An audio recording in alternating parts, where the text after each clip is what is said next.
اول تو 16-17 سیٹوں کا ٹارگیٹ ہے. اگر اس سے بھی اگر کم آتی ہیں تو انشاءاللہ ہماری 10 سے 12 سیٹیں انشاءاللہ ہماری ڈن ہیں. یہ آپ ہمارے حلقہ 2 میں ہمارے جمیل بھائی جیتے ہوئے انسان کو صبح 2 ووٹوں سے ہرایا گیا. ہمارے ساتھ ظلم ہو گئی. زیادہ جون کو دیکھا جائے گا کہ کس کی سیٹیں زیادہ آتی ہیں اور کس کی نہیں آتی ہیں. نہیں ہماری یعنی جیتنے کے 80% چانس ہیں. 80% کے لیے بے شمار اقدامات اٹھائے ہیں. یہ وومن بینک کا قیام عمل میں لایا گیا ہے. جو گلگت میں وومن بینک ہے وہ میں نے اپنی محنت سے ہی کراچی جا کے 3 دفعہ جا کے میں نے وومن بینک ادھر میں نے گلگت میں لایا ہے. بسم اللہ الرحمن الرحیم. السلام علیکم ناظرین، آپ دیکھ رہے ہیں لیبرڈ میڈیا. میں ہوں آپ کے ساتھ آپ کا میزبان علی شیر. پروگرام پولیٹیکل ڈیسک میں آپ کا خوش آمدید. تو ناظرین، آج کے اس پروگرام میں ہمارے ساتھ موجود ہیں صوبائی وومنس ونگ کی وائس پریزیڈنٹ سعدیہ مغل صاحبہ. تو ان سے ہم جانیں گے کہ پولیٹیکل جو ایکٹیویٹیز چل رہی ہیں، جو الیکشنز قریب آتے جا رہے ہیں، جو پولیٹیکل ایکٹیویٹیز ہیں وہ بھی پیک پکڑ رہی ہیں. تو سب سے پہلے میم آپ کو ہم اپنے ٹاک شو میں خوش آمدید کہتے ہیں. میرا پہلا سوال آپ سے یہ ہوگا کہ 2007 سے لے کے آج کی اس ڈیٹ تک آپ پیپلز پارٹی کے ساتھ ایز اے ورکر کام کر رہی تھی، اور with the passage of time آپ پھر صوبائی وائس پریزیڈنٹ بھی بنی. یہ جو آپ کی جرنی تھی، اس جرنی میں آپ کا کردار کیا رہا، اور یہ جو الیکشنز اپ کمنگ الیکشنز ہمارے آنے والے ہیں ان میں آپ کا کیا کردار ہے؟ بسم اللہ الرحمن الرحیم. سب سے پہلے تو میں لیبرڈ میڈیا کا شکریہ ادا کرتی ہوں جنہوں نے مجھے عزت دی اور مجھے بولنے کا موقع فراہم کیا. 2007 سے لے کر آج تک پہلے میں گلگت سٹی کی پریزیڈنٹ رہی، اس کے بعد میں ڈویژن کی پریزیڈنٹ رہی، اس کے بعد میں صوبائی سینئر نائب صدر رہی. تو اس میں ایز سوشل ورکنگ بھی کام کرتی ہوں. زیادہ تر سیاست کیا ہے، سیاست سوشل ورکنگ کا نام ہے اور سوشل ورک میں کرتی رہتی ہوں. تقریباً میں سال میں 4 دفعہ جو غریب اور لاچار خواتین ہیں ان کو میں کچن کا آئٹم بھی دیتی ہوں. اس کے بعد جو بیوہ خواتین ہیں ان کے لیے سال میں 1-2 عید آتی ہیں، بڑی عیدیں آتی ہیں، ان میں میں ان کو کپڑے بھی تقسیم کرتی ہوں. تو پھر جو سیاسی جو ہماری ایکٹیویٹی ہوتی ہے وہ میں اپنے گھر میں ہی کرتی ہوں. میں نے اپنا گھر مغل ہاؤس مشہور ہے اور میرا آفس بھی مغل ہاؤس میں ہی ہے. خواتین ونگ کی جو بھی ایکٹیویٹیز ہوتی ہیں پارٹی کی طرف سے، ہمارے شہید ذوالفقار علی بھٹو کی، شہید محترمہ بینظیر بھٹو کی، پھر جو بھی چھوٹے بڑے دن ہوتے ہیں وہ پاکستان پیپلز پارٹی سیکریٹریٹ میں نے اپنے گھر میں آفس بنا ہے وہیں پہ ہوتی ہیں. تو اس طرح یہ تقریباً 23 سال ہیں میرے سیاست میں آ کے. تو پھر میں اپنا کام سر انجام دیتی ہوں. اس وجہ سے میرا ایک الگ اپنا نام بنا ہوا ہے سیدہ مغل. مجھے اب پوری دنیا میں جانتے ہیں. تو اس طرح بس میں اپنی ایکٹیویٹی جاری رکھتی ہوں. تو اس وقت جیسا کہ آپ کو معلوم ہے کہ اس وقت سیاسی ماحول ہے، کمپین کرتے ہیں اور ہر جگہ سے ہمیں رسپانس اچھا ملتا ہے. شاید ہماری پارٹی اس دفعہ مضبوط ہے. انشاءاللہ ہماری اول تو 16-17 سیٹوں کا ٹارگیٹ ہے. اگر اس سے بھی اگر کم آتی ہیں تو انشاءاللہ ہماری 10 سے 12 سیٹیں انشاءاللہ ہماری ڈن ہیں. یہ آپ مجھ سے لکھ کے لے لیں. تو ہماری اس دفعہ ہم تو اس طرح محنت کرتے ہیں، بس ہمارا اللہ کرے ہمارا CM آ جائے، ہماری اپنی مطلب حکومت آ جائے تو انشاءاللہ ہم پھر آگے گلگت بلتستان کی ترقی کے لیے کام کریں گے، خواتین کی ترقی کے لیے کام کریں گے انشاءاللہ. جیسا کہ آپ نے ابھی بولا کہ 12-13 سیٹیں آپ لے کے آئیں گے. آپ کے کمپٹیٹر جو ہے پاکستان مسلم لیگ نون، ان کا بھی دعویٰ یہ ہے کہ اس بار کے الیکشنز وہ ون کر رہے ہیں. پاکستان پیپلز پارٹی دعویٰ کر رہی کہ الیکشنز اس بار وہ ون کر رہے ہیں، جبکہ گزشتہ سالوں میں پاکستان پیپلز پارٹی بھی اقتدار میں رہی ہے اور پاکستان مسلم لیگ نون بھی اقتدار میں رہی ہے، اور عوام نے جو ہے دونوں کا کام دیکھا ہے. آپ کو کیا لگتا ہے عوام اس بار کس پہ اعتبار کرے گی؟ دیکھیں، میں یہ نہیں کہتی کہ نون لیگ نے کچھ نہیں کیا. ایسی بات نہیں ہے، نون لیگ نے گلگت بلتستان کے لیے ڈیولپمنٹ کا کام بہت اچھا کیا ہے، ہم جھوٹ نہیں بولیں گے، لیکن پاکستان پیپلز پارٹی کے بھی بہت سارے خدمات ہیں. وہ لوگ تنخواہوں میں اضافہ کرتے ہیں، پینشن میں اضافہ کرتے ہیں، روزگار دیتے ہیں. نون لیگ ڈیولپمنٹ کا کام کرتی ہے، وہ بھی وفاقی پارٹیاں ہیں، یہ دونوں پارٹیاں اچھا ہی چلتی ہیں اور ملک کی ترقی کے لیے وہ ترقی کی راہ پہ گامزن ہیں، دونوں پارٹیاں گامزن ہیں. تو اس میں کوئی شک نہیں ہے. یہ پھر 7 جون کو دیکھا جائے گا کہ کس کی سیٹیں زیادہ آتی ہیں اور کس کی نہیں آتی ہیں. صحیح. تو اس کے بعد مقابلہ تو دونوں کا ٹف ہے، تو مقابلہ بہت ٹف ہے. مقابلہ بہت ٹف ہے. مقابلہ اس وقت برابر ہم یہ کچھ نہیں کہہ سکتے. ایک تو یہ ووٹ کا معاملہ ہے، ووٹ ضمیر کا ہوتا ہے. بے شک کافی لوگ ان سے بھی وعدہ کرتے ہیں، نون لیگ سے بھی ہمارے ساتھ بھی وعدہ کرتے ہیں، دعوے بھی کرتے ہیں، ہم سے کام بھی لیتے ہیں، لیکن یہ 7 جون کو پتہ چل جائے گا. آپ کی کیمپین اور پریپریشنز کو دیکھ کے آپ کو کیا لگتا ہے، آپ کتنے % چانسز ہیں آپ کی جو پاکستان پیپلز پارٹی ہے وہ اقتدار میں آ جائے؟ ہمارے تو خیر 80% چانس ہیں. باقی کے 20%؟ باقی بس اس وقت دیکھا جائے گا. اس وقت دیکھا جائے گا. مطلب آپ کی جو تیاری ہے اس وقت کمزور ہے. 20% سے ہو سکتا ہے کہ پاکستان پیپلز پارٹی رہ جائے؟ نہیں، ہماری یعنی جیتنے کے 80% چانس ہیں. 80% چانسز ہے. آپ نے بولا کہ 80% جیتنے کے چانسز ہے، اور بیچ میں 20% جو ہے وہ آپ نے وہ اسکپ کر نون دی. لیگ کی سیٹیں آئیں گے. اگر 20% میں نون لیگ برتری حاصل کر لیتا ہے تو اچھا صحیح ہو گیا. اچھا پچھلے جو گزشتہ سال تھے تب مسلم لیگ نون جو ہے وہ بھی اقتدار میں رہی، جیسا کہ میں نے پہلے بھی بولا، اور پاکستان پیپلز پارٹی بھی اقتدار میں رہی. حافظ حفیظ الرحمان صاحب کی بات کریں، ان کے دور حکومت میں انہوں نے شہید سیف الرحمان ہاسپٹل کا قیام کیا. اچھا اس کے بعد گلگت بلتستان میں کہیں جو ترقیاتی پروجیکٹس ہیں ان پہ کام کیا.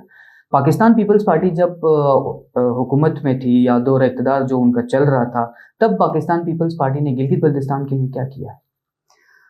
خیر پاکستان پیپلز پارٹی نے بھٹو کے دور سے گلگت بلتستان کے لیے بہت ساری خدمات کیے ہیں. مثلاً کون پر سے سبسڈی ہے، راجگی نظام ہے، FCR جیسے کالے قانون ہے. 12 رکنی کونسل تھی، اس کو بڑھا کے جو 24 رکنی کونسل بنایا. اس کے بعد مرد ہو آصف علی زرداری نے 2009 میں باقاعدہ صوبائی سیٹ اپ دیا. اس میں دیکھو آج ہمارے اپنے سیکریٹریٹ ہیں، اپنی GB اسمبلی ہے. ہم بلا جھجک اگر ہمارا پارٹی کا بھی نہیں ہوتا ہے تو بھی کسی نہ کسی طریقے سے ہم اپنا کام چلاتے ہیں. اور پھر اسی صوبائی سیٹ اپ سے ہمارے کتنے بے روزگار تھے ان کو روزگار مل گئی، تنخواہوں میں اضافہ ہوا ہے، پینشنز میں اضافہ ہوا ہے. اور اس کے بعد خواتین کے ترقی کے لیے بے شمار اقدامات اٹھائے ہیں. یہ وومن بینک کا قیام عمل میں لایا گیا ہے. جو گلگت میں وومن بینک ہے وہ میں نے اپنی محنت سے ہی کراچی جا کے 3 دفعہ جا کے میں نے وومن بینک ادھر میں نے گلگت میں لایا ہے. تو خواتین کے لیے پولیس اسٹیشنز الگ کروائے گئے تاکہ خواتین کو تحفظ فراہم ہو سکے. 1 لاکھ سے زائد لیڈی ہیلتھ ورکروں کی تعینات تھی، اس میں پاکستان پیپلز پارٹی کا ہاتھ ہے. اور اس کے علاوہ بے نظیر انکم سپورٹ، جو اس وقت کافی غریب خواتین بے نظیر انکم سپورٹ کارڈ سے مستفید ہو رہی ہیں. اچھا جیسا کہ آپ نے بولا 1 لاکھ سے زائد جو ہے ہیلتھ ورکرز پاکستان پیپلز پارٹی کے دور میں جو جاب میں انرول ہوئے تھے، اب تک تقریباً کوئی ایگزیکٹ فگر تو مجھے نہیں پتا، لیکن کچھ ایسی فیمیل ہیلتھ ورکرز ہیں جو اب تک جو ہے ریگولر نہیں ہوئی، مطلب جو کانٹریکٹ بیس ہوتی ہے یا سادہ ہمارے شناخت زبان میں کچا جس کو کہتے ہیں وہ ہے. اس کی وجہ کیا ہے؟ اصل یہ جو ادارہ لایا تھا وہ پاکستان پیپلز پارٹی نے لایا تھا. اس کے بعد ہم اپوزیشن میں رہے ہیں، تو اس کے بعد ہم نے سیٹیں بڑھانی ہیں. اس دفعہ انشاءاللہ جب ہماری حکومت بن گئی ہے تو انشاءاللہ ہم یہ سیٹیں بھی بڑھائیں گے. اور جو کچے ہیں آپ کو نہیں لگتا کہ سیٹیں بڑھانے سے بہتر ہے کہ جو پچھلے کچے جو بھرتیاں ہوئی ہیں ان کو پہلے ریگولر کر لیں پھر سیٹیں بڑھا لیں؟ جو یہاں پہ والنٹیئر کام کرتے ہیں ان کو ہم انشاءاللہ ان کو پکا ریگولر کروائیں گے. صحیح ہو گیا. اچھا ایک خاتون ہونے کے ناطے سے آپ گلگت بلتستان کی فیمیلز کو آپ کے نظر میں کیا لگتا ہے کہ پاکستان پیپلز پارٹی جو ہے وہ سیاسی میدان میں ان کو بڑھاوا دے رہی ہے یا نہیں؟ بالکل جب ہم سیاست کے میدان میں آئے تھے اس وقت میں اور سعدیہ باجی 2 خواتین تھے، اور خواتین کی بنیاد بھی ہم نے رکھی تھی۔ اس وقت ہم 2 ہی خواتین ہوتے تھے۔ ابھی ہمیں دیکھا دیکھی میں نون لیگ سے بھی خواتین آ گئی، پی ٹی آئی سے بھی خواتین آ گئی۔ اسی طرح پہلے ہم کسی خاتون کو سیاست میں آ جائے کہاں تو وہ لوگ برا سمجھتی تھے، شاید اس ٹائم ہمارا معاشرہ اجازت نہیں دیتا تھا، ایک گالی تھی، تہمت تھی۔ تو اس وقت یہ حال ہے کہ عہدوں کے لیے لڑتے ہیں، اسمبلی میں آنے کے لیے لڑتے ہیں، میڈیا کے سامنے آنے کے لیے لڑتی ہیں۔ تو اس طرح کافی یعنی خواتین میں شعور آ گیا ہے کہ ہم نے آگے بڑھنا ہے، ہم نے آگے چل کے ہم نے خود بھی کچھ کرنا ہے اور دوسرے خواتین کو بھی آگے لانا ہے۔ اچھا، ہمارے دیکھنے والوں کو جو ایک مسکنسیپشن ان کے دماغ میں بنا ہوا ہے کہ پاکستان پیپلز پارٹی جو ہے وہ خواتین کی نمائندگی صرف جلسے جلوس کی حد تک رکھتی ہے، جو ایکچوئل گراؤنڈ ہوتا ہے وہاں پہ ان کی کوئی نمائندگی نہیں ہوتی۔ اس میں آپ اس کے بارے میں کیا کہیں گے؟ نہیں، ایسی کوئی بات نہیں ہے، ایک مسکنسیپشن ہمارے لوگوں کے درمیان بنا ہوا ہے۔ نہیں، ایسی کوئی بات نہیں۔ اس وقت بھی ہمیں سارے اپریشیٹ کرتے ہیں، ہم ہی ایکٹیو ہیں، پاکستان پیپلز پارٹی کی خواتین ہی ایکٹیو ہیں، ہر جگہ پہ مضبوط ہے۔ ابھی استور میں جاؤ، ہر 24 حلقے ہیں اس میں پیپلز پارٹی کی ہی خواتین ایکٹیو ہیں۔ اچھا، جو الیکشنز ابھی قریب آ رہے ہیں تو آپ کا مین رول الیکشن کے اندر کیا ہے بطور خواتین، جو خاتون؟ بس ہم اپنے حساب سے کیمپین کرتے ہیں، دن رات محنت کرتے ہیں، صبح نکلتے ہیں، رات کو 2، کبھی تو صبح بھی ہو جاتی ہے۔ باقی ہم لوگ اپنی محنت کرتے ہیں، اللہ تعالیٰ ہمیں اپنی محنت کا صلہ مل جائے گا انشاءاللہ۔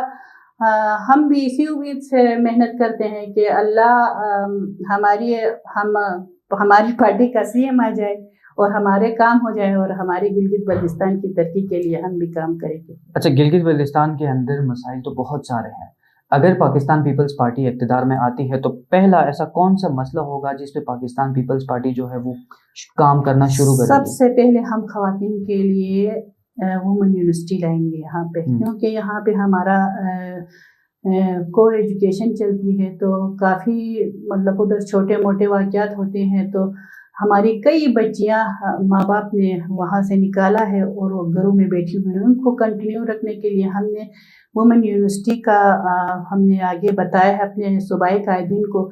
شیلٹر ہوم کا مسئلہ ہے یہاں پہ، پبلک ٹرانسپورٹ کا مسئلہ ہے، اور اس کے بعد ملازمتوں میں کوٹا بڑھانے کا مسئلہ ہے، خواتین کے لیے سکل سینٹر کا مسئلہ ہے۔ انشاءاللہ ہم خواتین کی ترقی کے لیے IT سینٹر ہم بنائیں گے ہر ضلع میں۔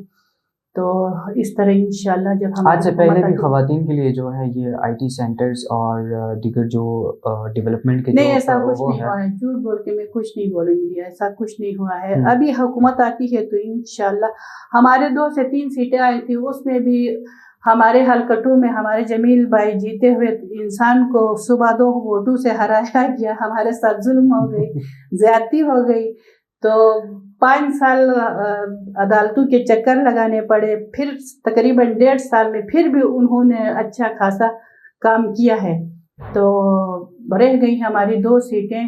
تو اس میں بس ہلکا پھلکا پھر امجد بھائی کے بھی ایڈ بھی ادھر مخالفین نے کٹوائے، کبھی آئے کبھی اس طرح، ہمارے کام اچھی طرح نہیں ہو گئے ہیں۔ تو انشاءاللہ اس لیے ابھی ہم محنت کر رہے ہیں کہ ہماری حکومت آئے، ہماری وزیر اعلیٰ بنے، تو انشاءاللہ پھر آپ دیکھیں گلگت بلتستان کا نقشہ ہی بدل جائے گا۔ صحیح ہو گیا۔ اچھا، الیکشن کمشنر جو ہے راجہ شہباز صاحب، ان کا کہنا ہے کہ اس بار کے الیکشنز جو ہے وہ صاف اور شفاف الیکشنز ہوں گے، آپ کو کیا لگتا ہے کہ آپ پچھلی بار کی طرح ہوں گے یا نہیں؟ انشاءاللہ اس دفعہ شفاف الیکشنز ہوں گے؟ واقعی وہ ٹھیک کہہ رہے ہیں، اس دفعہ بہت سختی ہے۔ ابھی ہم نے گورنمنٹ کا جو ووٹ تھا وہ لاتے تھے، پھر ان کے اگر ٹیچرز ہے تو ان کی میڈموں سے بھی دستخط کر کے کافی سختی ہے، اللہ کرے صاف شفاف ہو جائے۔ ہمارا بھی مقصد یہ ہے کہ الیکشن صاف شفاف ہو جائے۔ اور آخر میں جو خواتین ہمیں دیکھ رہی ہیں ان کے لیے کوئی میسج آپ دینا چاہتی ہیں؟ بس میرا یہ ہے کہ خواتین آگے آئیں، کسی فیلڈ میں بھی آپ آگے جائیں اور محنت کریں، کام کریں اور خود کو ایک مضبوط عورت بنائیں۔ ایک بار پھر آپ کا بہت بہت شکریہ ہمیں ٹائم دینے کے لیے. تو ناظرین یہ تھا ہمارا آج کا پروگرام. امید ہے آپ کو پسند آیا ہوگا. دونوں جو پارٹیاں ہیں ان کے دعوے اپنی جگہ پہ صحیح ہیں، لیکن ابھی جو ہے ہم کچھ نہیں کہہ سکتے. اس کا فیصلہ 7 جون کو ہوگا. تو دیکھتے ہیں کون سی پارٹی اقتدار میں آتی ہے اور کس دونوں پارٹیاں جو ہے دعوے کر رہی ہے کہ گلگت بلتستان کے لیے وہ کام کریں گی. اب آنے والا وقت ہی بتائے گا کہ یہ اپنے کیے ہوئے وعدوں پہ پورا اترتے ہیں یا نہیں. تو ملتے ہیں ایک اور نئے پروگرام کے ساتھ. تب تک کے لیے دیجیے اپنے میزبان کو اجازت. السلام علیکم.